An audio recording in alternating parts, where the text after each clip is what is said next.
Hey, what's up, YouTube? Chef Christopher back with you with another video. So today, I'm going to show you guys how to cook the perfect fucking steak you've ever eaten in your life. So it is pretty expensive, to go to a steakhouse. It's like 80, 60, 80, 100 bucks, 120, 150 bucks, for a nice, beautiful steak, right? So let me save you some money.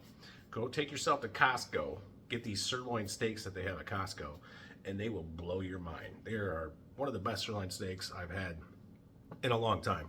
Now, you can get your meat anywhere, but Costco seems to have really good meat. So the first thing we're gonna do, let's get started right now because I want to eat. I'm hungry.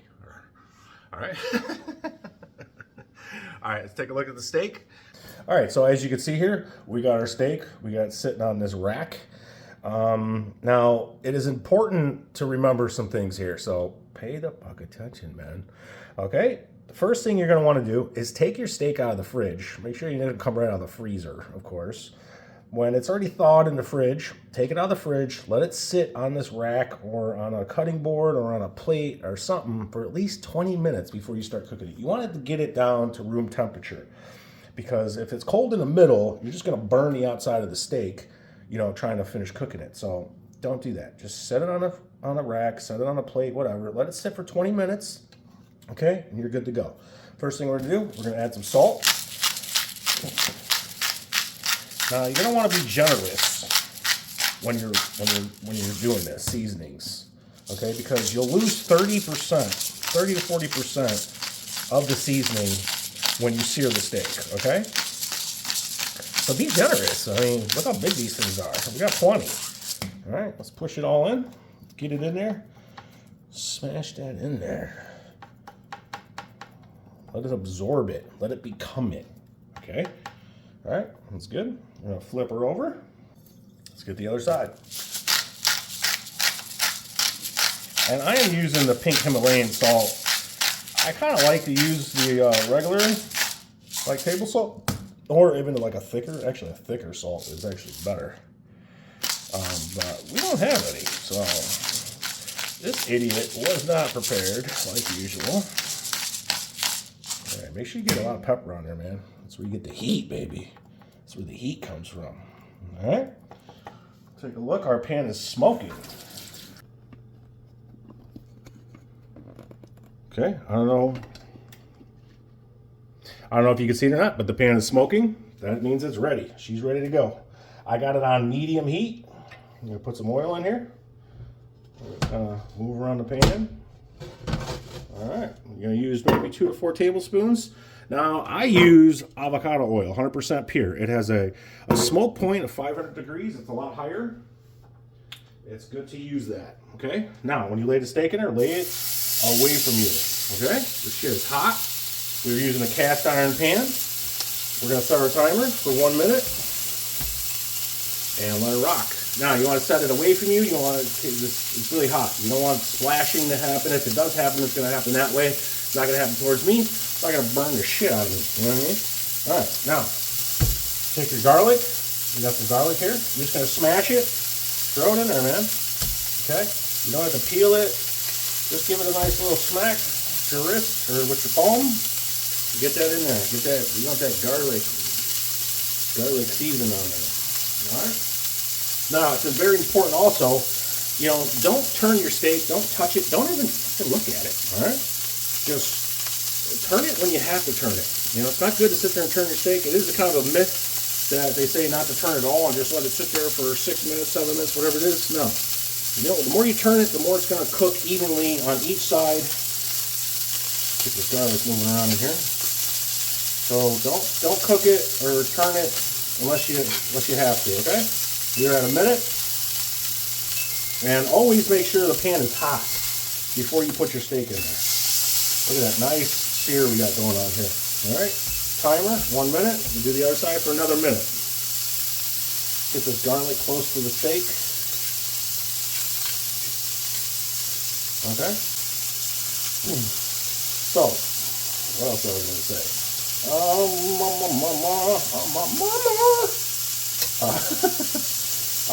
But yeah, so we're going to sear each side for a minute each on each side.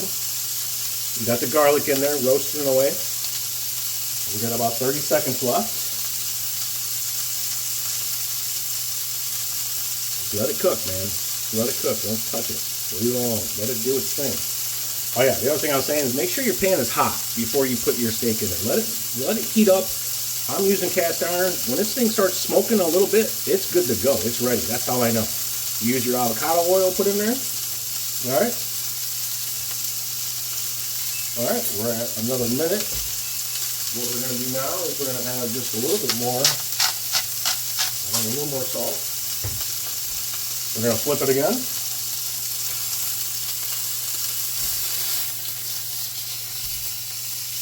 That's all of it. All right,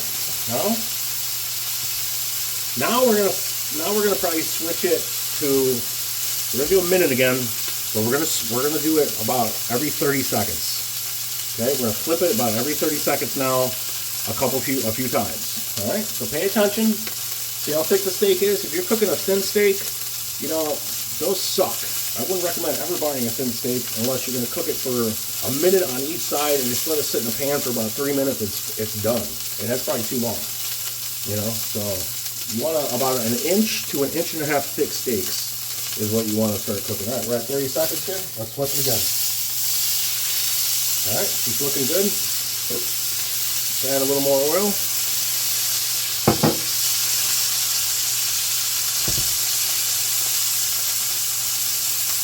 All right, now that's the first minute. We flipped it twice on 1 minute at 30 seconds each. We're going to do this one more time. Okay?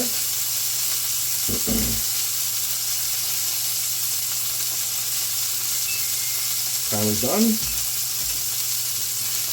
1 minute.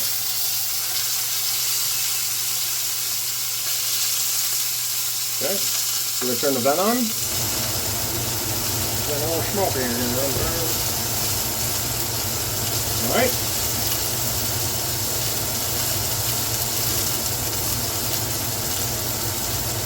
Oh, I cannot wait to eat this steak. I'm so hungry. I've been thinking about this all day.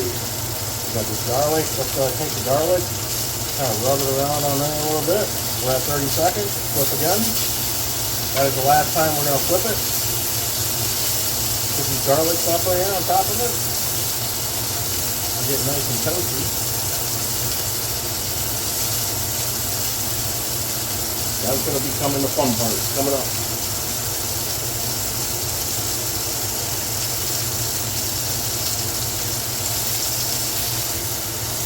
All right, we're done. We're going to go ahead and do that. We're going to turn it down to low. Turn it down to low. Let's get our butter in here.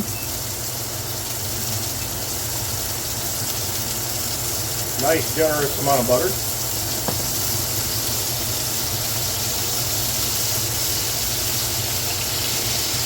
What you're going to do next, you're going to slant your pan down and just start throwing that butter on there. Baste it, baste it, baste it, baste it. Just fucking baste it, man. There we go. Alright. Baste it. Oh, yeah, look at that thing. Oh, that was amazing. We're actually cooking it from both sides right now. Alright, now go ahead and turn it off. The pan is nice and hot, it's piping hot. It's done its job. It's going to continue to do its job. Let's go ahead and make this easy on ourselves. Now, we're going to let this sit in here on off. It's off. We've turned it off. We're going to let it sit in here for 5 minutes. Timer on, 5 minutes. Start. Now it's cooking. It's still cooking. No matter if it's turned off or not, the pan is nice and hot. We're just letting it like marinate. It's getting caramelized right now. And you're going to want to throw this butter on there some more, basting it. Every, I would say every minute or two. I like to do mine every minute. So I keep an eye on the timer while it's sitting here. And I'll throw it on there probably every minute. Because I like it. I like that butter on there. I like it. Oh, yeah, baby. That's all right. Alright, you can do it any way you want. But just a few simple rules. Make sure the pan is hot. Make sure you season it. Make sure you take it out 20 minutes out of the fridge before you start cooking it.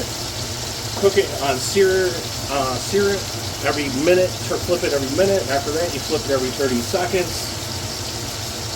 And let the pan do its job. It's cooking.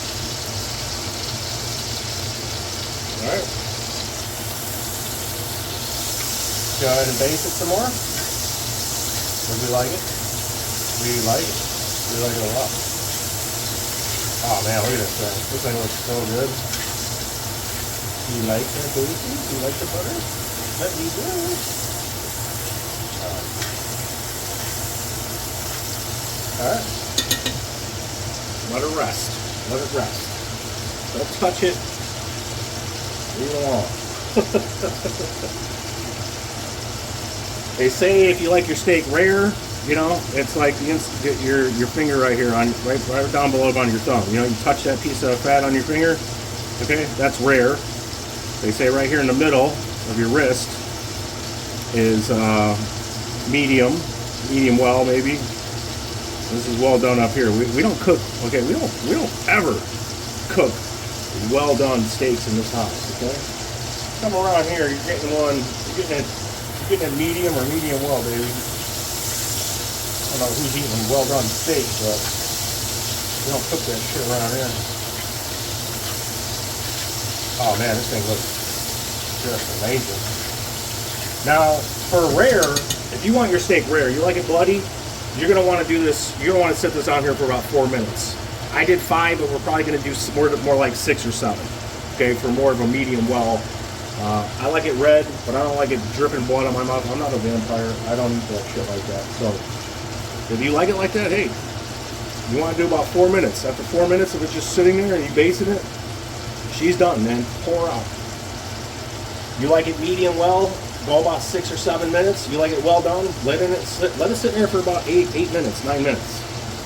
You know, up to 10 minutes. You'll have it well done. It's cooking right now. It's just sitting there cooking. Alright. Keep basting this thing. It likes it. You hear it sizzling? I'm trying to tell you something. Alright. Put some over here. Alright, we're done basting. We got 2 minutes left. And really, we got probably 3.5 minutes left because, like I said, 5 minutes is a little soon. It's a pretty thick steak. I want to do at least 6 minutes to 6.5, 6 to 7 minutes, okay? But look at that thing. It looks beautiful, doesn't it? Oh, yeah, look at that thing. Jesus. Ooh, I'm going to eat you. Woo-hoo.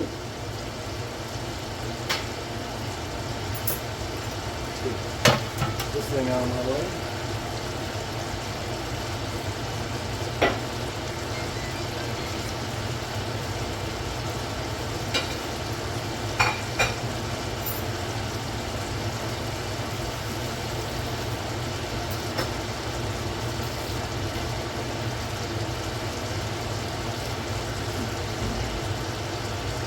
Now we can go ahead and we can pour some of this. Ooh, yeah. Pour a little bit of that on there. A little oil and stuff in there. It's good for dipping your steak into. Okay, let's go ahead and I'm just going to give her a cut.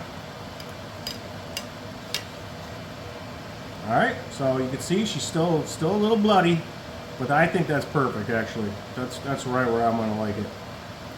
Okay. As you can see, she came out really nice. Okay, that's how you're gonna want your steak looking. Okay. Okay, so we are done. This is what she's looking like, and you know we got all that juice in the plate. Now, what is actually really good is that like I don't ever use A1 sauce anymore. Ever since I started like really learning how to cook things and how to properly cook things, I don't use A1 steak sauce anymore. I mean, don't get me wrong, it's phenomenal. I love A1 steak sauce. But when you cook a steak like this, every time you cut into this steak, and don't chop it up, you know, I mean, you could do that if you're gonna throw it over like mashed potatoes and stuff like that, but don't chop it up. Cut it every time you're about to eat a piece. Every time you cut into it, it's gonna drizzle this juice out of it, okay? All that juice that stayed inside because we seared it, right?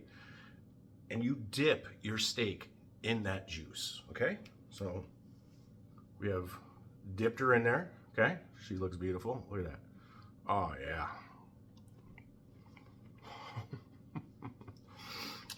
My goodness. Now, let me enjoy this.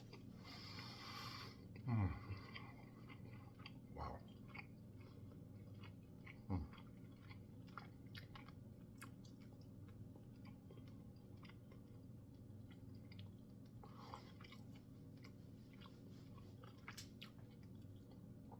Holy shit. That is amazing. So, you know, again, if you watch the barbecue ribs video, those are the best barbecue ribs I've ever eaten. This is the best steak I've ever eaten. You would pay $80 to $120, $150 for this steak if you went somewhere and bought it, okay? At a restaurant, okay, some steakhouse. You don't need to do that. Make it yourself, okay? Put some effort, some time into yourself. You can do it, believe me. If I can do it, you can do it, okay? The other thing, real quick, is a sirloin steak, you cut it against the grain, okay? So basically, you know, if you can't tell, you know, just turn the steak different angles and cut it, okay? And take a bite and see how tender it is and to your liking, okay? That's all you gotta do. You don't have to look for the grain. A grain is basically looks like a freaking highway, okay? Like cars would be driving up, you know, like streets, roads. Okay, you cut the opposite side of that. You cut away from that, okay? A ribeye steak, on the other hand, you cut with the grain, just for, you know, shits and giggles, okay? So I'm going to enjoy my steak, and I hope you try it, and I hope you cook it, and I hope it turns out just like this, because this is gonna be one amazing steak. I'm Chef Christopher. Thank you for joining me today, and don't forget to like and subscribe to the video, and we'll see you on the next one, guys. Tell your friends, and make sure you watch the video a couple times, you know, just to get it all down, you know.